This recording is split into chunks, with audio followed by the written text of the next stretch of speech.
Podem se assentar, por favor. Enquanto fazem isso, por favor, abram a Bíblia em Marcos, no capítulo 16.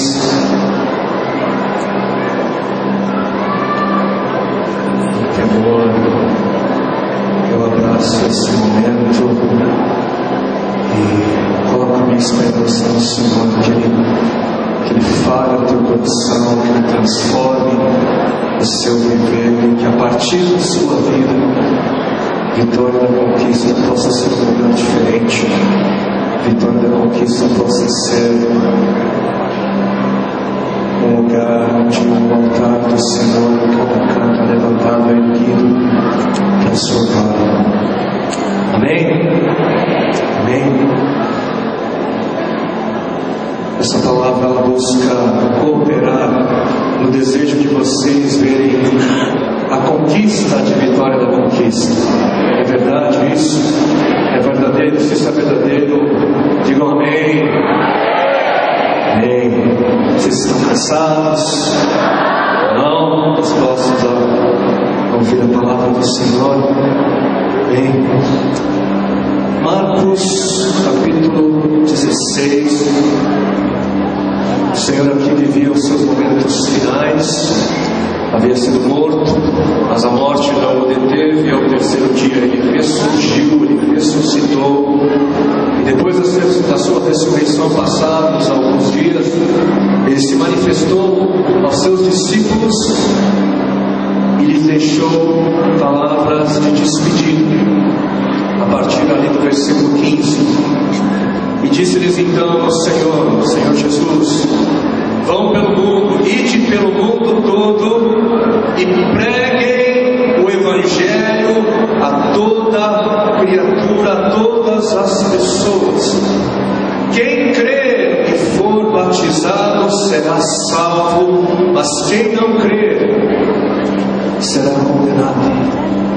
E estes sinais acompanharão os que crerem. Em meu nome expulsarão demônios, em meu nome falarão novas línguas, em meu nome pegarão em serpentes, e se beberem algum veneno mortal não lhes fará mal nenhum. Em meu nome imporão as mãos sobre os enfermos, e estes ficarão sarados. E depois de lhes ter falado, o Senhor foi elevado aos céus e assentou-se à direita de Deus. E então os discípulos saíram e pregaram por toda parte, e o Senhor cooperava com eles, confirmando-lhes a palavra com os sinais que a acompanhavam. Essas foram palavras finais, palavras de despedidas que o Senhor deixou. E essas palavras, por serem palavras de despedida, seriam palavras de peso, seriam palavras que seriam lembradas. E aqui o Senhor nos deixou uma exortação, uma ordem, um comando. E qual comando foi esse? Preguem o Evangelho a toda a criatura. Preguem o Evangelho. Ordenou-nos o Senhor, e é por isso que nós vamos agora brevemente refletir um pouco acerca dessa ordem e também buscar refletir como nós podemos cumprir essa ordem e ver Vitória da Conquista aos pés do Senhor Jesus. E a história da pregação, como todas as outras coisas, ela começa em Deus, começa no Senhor. E se nós pararmos para pensar, nós vamos perceber que houve um primeiro pregador. E quem foi esse primeiro pregador? O primeiro pregador na história de todos os tempos foi Deus. Foi o Senhor. Deus foi o primeiro pregador. E se nós prestarmos ainda mais atenção, nós vamos perceber que foi pela pregação que tudo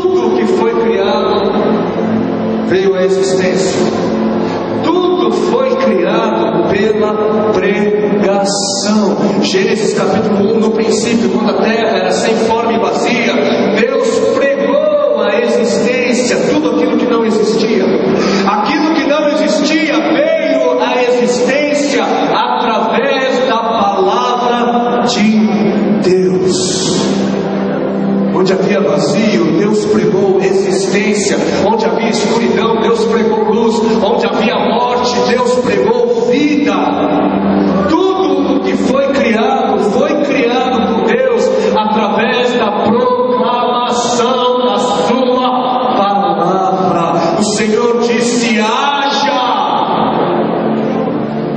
E porque não há vazio poderoso o suficiente para contrariar a palavra de Deus, aquilo que não existia veio à existência. Deus foi o primeiro e é o supremo pregador. E o que Ele diz, o que Ele proclama, o que Ele prega acontece, porque a palavra de Deus jamais volta vazia. Ela nunca volta vazia. A palavra de Deus sempre cumpre aquilo para o qual ela foi gerada a cumprir. Porque quando Deus prega, Ele não brinca. Deus não brinca de pregador. Quando Deus prega, Ele está gerando. Quando Deus prega, Ele está gerando luz. Quando Ele prega, Ele está gerando separação. Ele está gerando harmonia. Ele está gerando vida.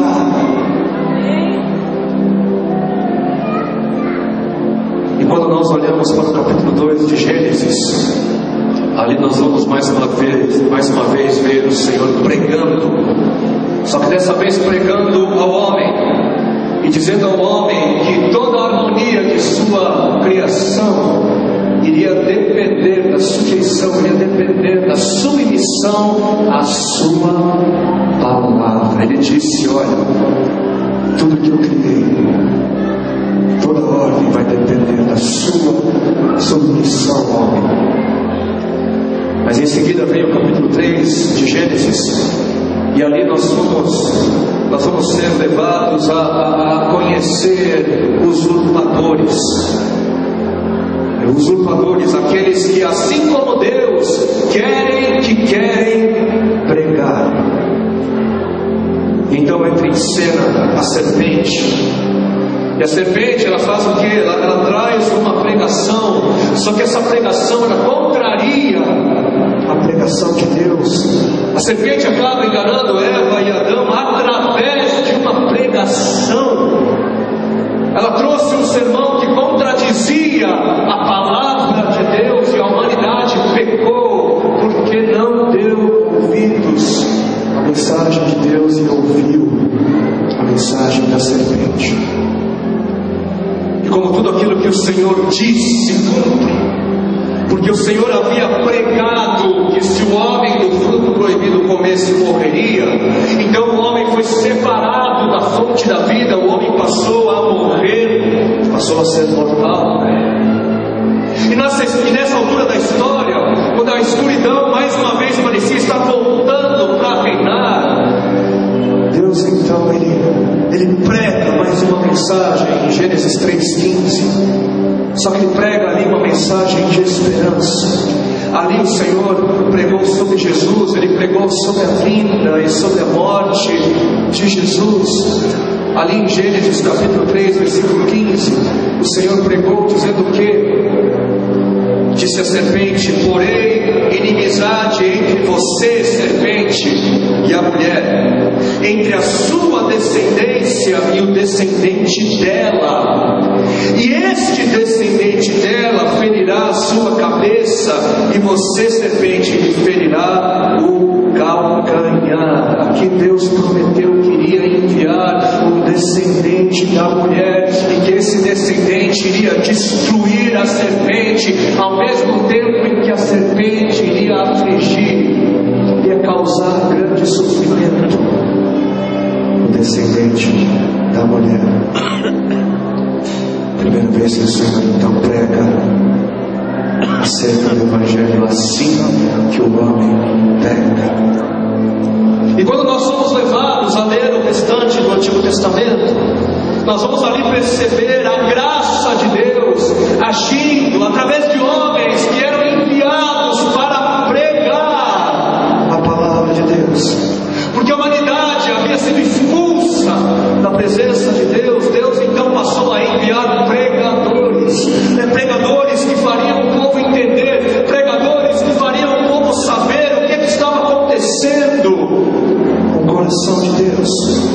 Pregadores que iriam pregar a mesma mensagem que foi pregada por Deus lá em Gênesis 3,15. Eles iriam pregar a fé no Messias sofredor. Eles iriam pregar a justificação pela fé no Messias que viria. Hoje nós somos justificados pela fé no Messias que veio, mas no Antigo Testamento as pessoas eram justificadas pela fé no Messias que certamente haveria de vir. E todos os profetas que vieram antes do Messias pregaram acerca de Jesus, todos eles. E o último deles foi João, João que batizava. E quando João nos é apresentado, ele nos é apresentado no deserto, fazendo o quê? Pregando Gênesis 3,15. Ele nos é apresentado no deserto pregando. E então Jesus um dia vem, o descendente então da mulher um dia vem, e Jesus é batizado por João Batista lá no Rio Jordão, e lá também ele é batizado no Espírito Santo, ele é imerso, ele é mergulhado no Espírito Santo e vai para o deserto para ser tentado pelo inimigo. E no deserto, mais uma vez, quem entra em cena? A serpente. E ela vem e faz o quê? Ela prega 3 sermões a Jesus. E esses 3 sermões, eles carregam uma característica em comum. Elas têm algo em comum. Todos esses sermões que ela pregou vão buscar livrar Jesus, o ouvinte, da cruz. Só que Jesus, ele não cai em tentação. Ele não cai na armadilha de acreditar numa pregação que centraliza os desejos dos homens. Ele não cai na armadilha de cair numa pregação que centraliza as necessidades dos homens, porque ele sabia que a palavra de Deus, ela centraliza a vontade de Deus e não a vontade do homem. Depois então que Jesus vence a serpente no deserto, batizado no Espírito Santo, ele sai e começa a fazer o quê? A pregar. Ele começou a pregar. O ministério do Messias começou com a proclamação da palavra de Deus. Ele ia treinando outros pregadores. E quando chegou o momento dele partir, o que foi que ele disse aos seus discípulos? Vão, ele disse aos seus discípulos, vão, onde estão os discípulos do Senhor neste lugar? Ele disse, vão, ide, vão e preguem o Evangelho, vão. A semelhança de Deus, vão e preguem Gênesis 3,15 a toda criatura. Só que antes disso, o Senhor havia dado a eles uma outra ordem. Qual ordem foi essa? Os discípulos deles deveriam esperar pela promessa do Pai. Antes deles saírem pregando, eles também teriam de ser ungidos pelo Espírito do Senhor. Eles também teriam de esperar, da mesma forma que o Messias havia esperado, eles também haveriam de esperar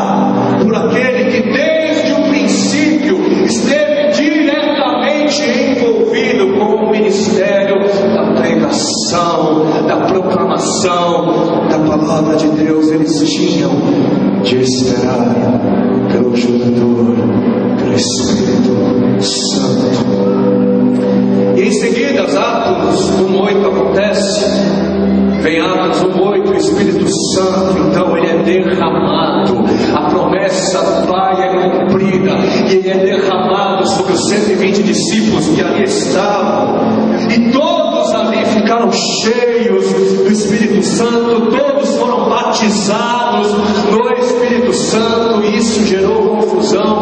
Era tempo de festa, as pessoas ali estavam em Jerusalém a fim de celebrar. E aquele fenômeno então causou muita atenção, as pessoas começaram a ficar confusas. E nesse momento então, foi nessa hora que o apóstolo Pedro, ele se levanta e faz o quê? O que ele fez? Pregou. Pedro se levantou nesse momento e pregou. E ele pregou Gênesis 3:15, no poder do Espírito Santo, ungido pelo Espírito Santo, cheio do Espírito Santo. Pedro se levantou e pregou o primeiro sermão que gerou a igreja depois de Cristo. Como consequência da pregação de Pedro, a Bíblia vai nos dizer que pelo menos 3.000 pessoas se converteram a Jesus. Como consequência da pregação, 3.000 pessoas se converteram ao descendente da mulher que havia esmagado a cabeça da serpente. A igreja cristã, a igreja de Cristo, ela veio à existência pela pregação da palavra de Deus. Aquilo que não existia veio a existir através da proclamação da palavra de Deus. Eu e você, nós somos frutos da pregação da palavra. Você só veio a crer em Jesus, você só veio a se arrepender porque alguém um dia pregou, porque algum dia você ouviu acerca de Gênesis 3:15, e você só continua crendo, você só continua se arrependendo porque a igreja continua a pregar toda a consequência de Gênesis 3:15. E muitos outros virão a crer, muitos outros virão a se arrepender. A fé virá à existência na medida em que o povo do Senhor, a sua igreja, continuar a proclamar a sua palavra. Outros virão a crer. Romanos 10:17 vai nos dizer que a fé, ela vem pelo ouvir, e o ouvir da pregação da palavra de Cristo. A fé vem pelo ouvir, e o ouvir da proclamação da palavra de Cristo. Onde não existe proclamação, não existe fé. Onde não existe pregação, não existe salvação. Onde não existe pregação, não existe igreja. A pregação é o meio da graça de Deus, é o instrumento através do qual o Senhor levanta, sara, cura, salva, liberta, ressuscita.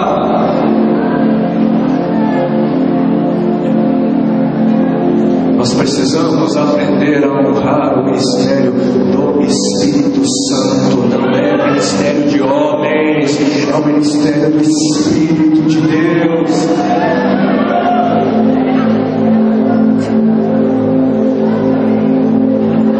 Porque todo aquele que invocar e seguir invocando o nome do Senhor será salvo. Como, pois, invocarão aquele em quem não creram? E como crerão naquele de quem não ouviram falar? E como ouvirão se não houver quem pregue? E como pregarão se não forem enviados, se não forem comissionados? Vocês já foram. Mais uma vez, onde não existe pregação, não existe salvação, não existe fé, a fé salvífica, não existe salvação. Onde não há pregação, não há igreja. Tudo foi gerado pela palavra de Deus, e tudo é mantido, tudo é sustentado por sua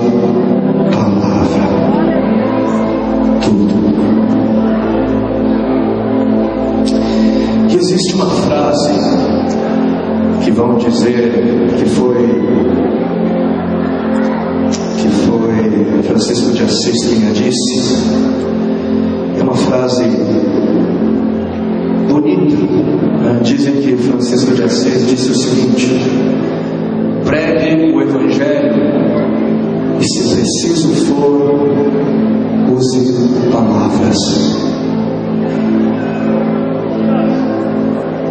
Eu sempre achei essa frase muito bonita, né? Nós entendemos a intenção da frase, a nossa conduta, né?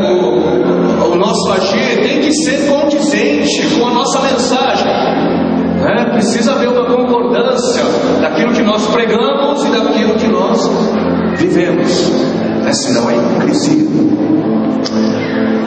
Só que nós precisamos tomar um certo cuidado, porque como assim, se preciso for, use palavras? Como assim? Vamos fazer algumas perguntas. Por acaso as nossas ações apontam para Deus? A nossa conduta aponta para Deus? Sim, né? Diz algo sobre Deus. Mas a palavra nos diz que até a criação proclama, toda a criação proclama, revela a glória, a existência de Deus. Da mesma maneira, só que Gênesis 3,15 não é revelado na criação. Gênesis 3,15 não é revelado na minha conduta.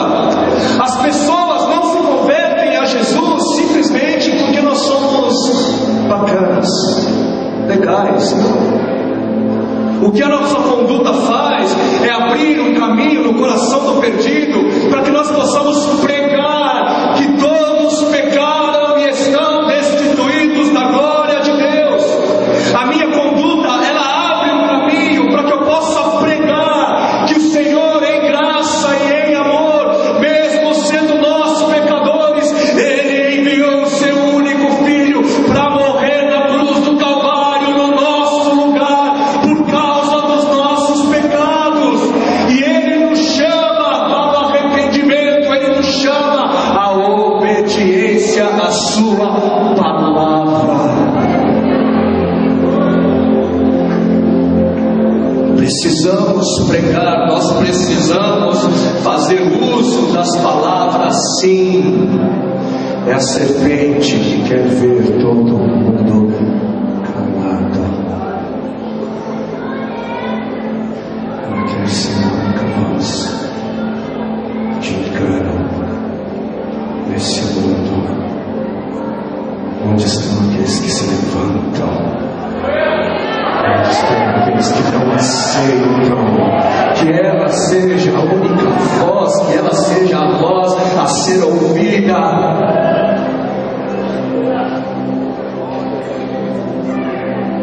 E algo que nós precisamos entender é que pregar não é informar. Pregar não é transferir informação, não é transferir conhecimento. Pregar é comunicar.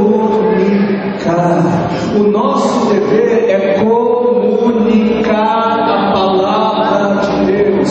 E comunicação exige entendimento. Comunicação exige coerência. Existem pessoas que pensam que pregar é só falar um monte de verdades, é tagarelar, e aí se desconectam da pessoa, do outro, se desconectam da mensagem. Elas não têm coerência, a mensagem não tem coerência.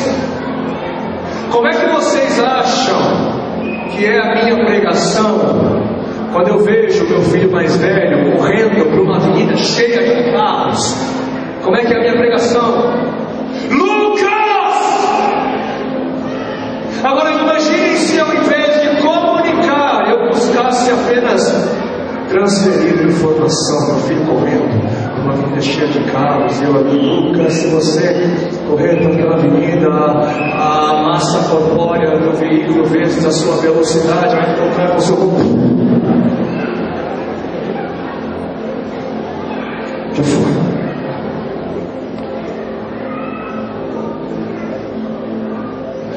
muitos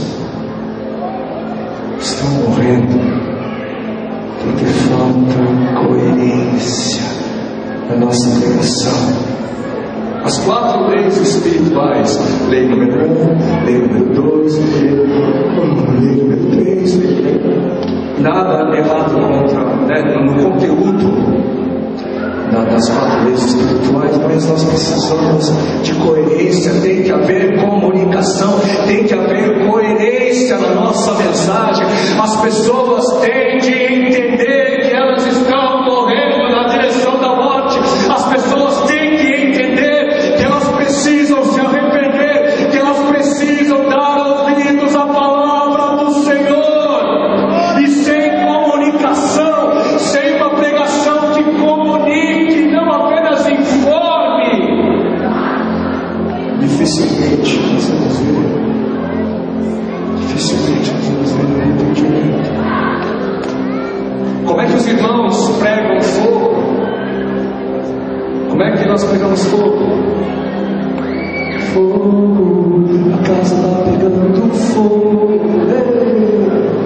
fogo. E por favor, não é uma questão de volume.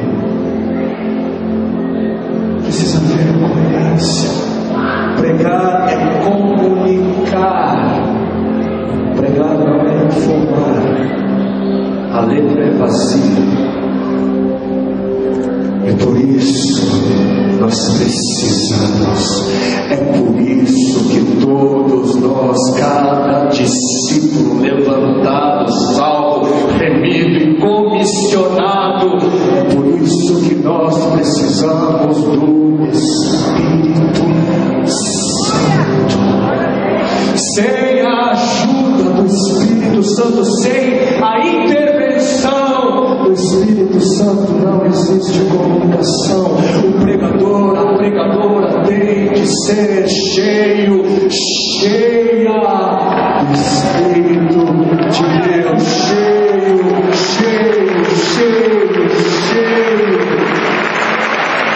Porque o mundo percebe, o mundo vê a nossa covardia no momento em que nós apenas buscamos transferir informação. Pregação cheia do Espírito Santo é a marca do discípulo, é a marca da igreja. Eu quero convidar a igreja representada aqui a estar se colocando de pé.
Pregar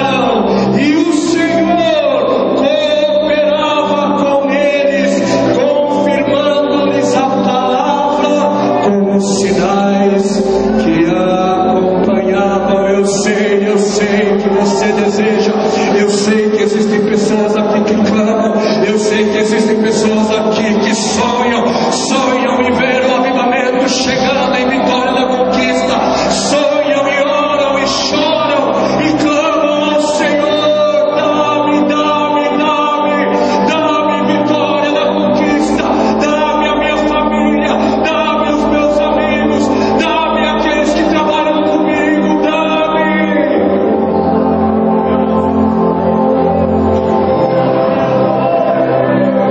Eis que o Senhor lhe envia.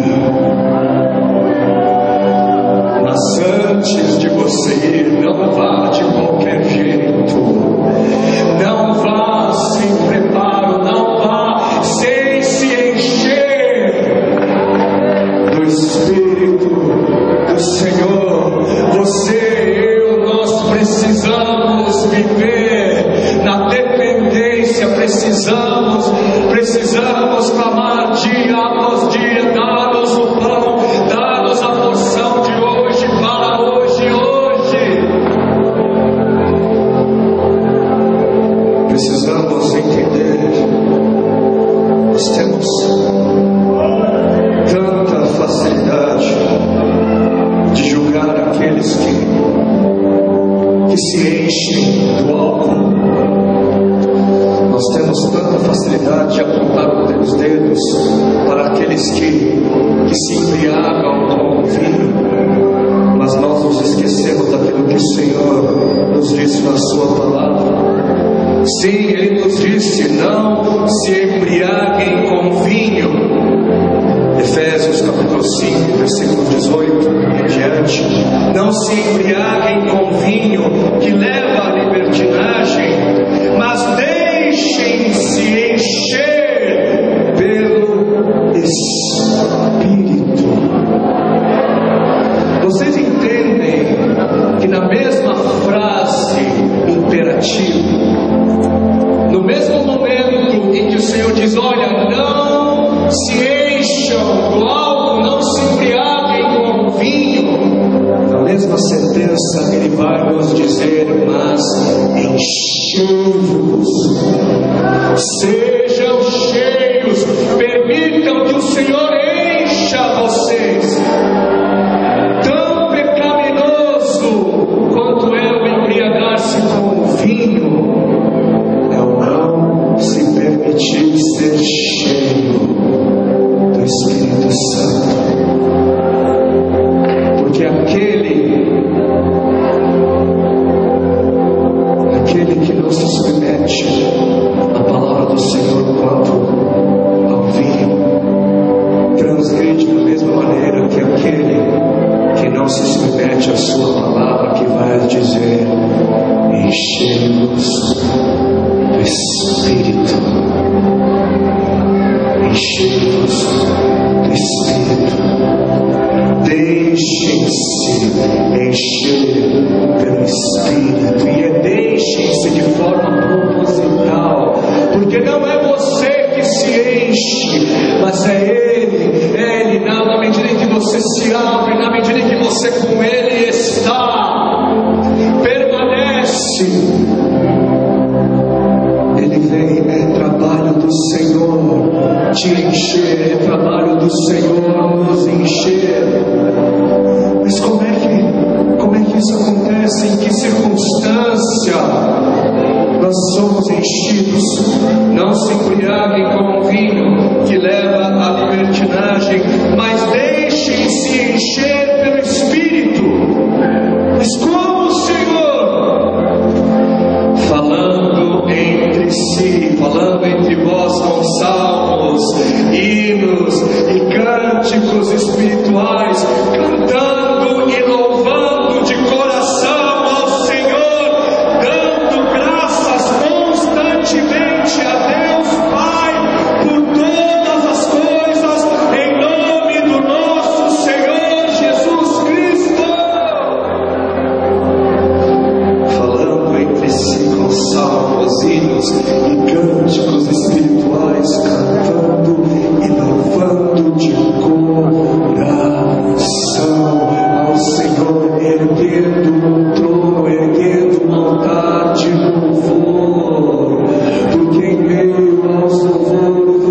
Senhor ali habita, Ele vem, Ele se manifesta. Obviamente, essa não é a única maneira que o Senhor usa para nos encher, mas corresponder ao Senhor em adoração, em sinceridade, faz com que Ele venha e nos encha, nos encha, nos encha, nos encha, nos encha. Olhe para o alto e continue, siga correspondendo, siga correspondendo à glória, siga correspondendo à revelação, siga correspondendo à palavra.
Senhor, como ela deve ser compreendida. E o Senhor também foi aquele quem declarou que as portas do inferno não prevaleceriam contra a igreja. As portas do inferno não prevalecerão contra a igreja. Mas a impressão que dá é que ao ouvirmos estas palavras, nós entendemos elas de forma diferente. Nós entendemos que o inferno não prevalecerá contra as portas da igreja.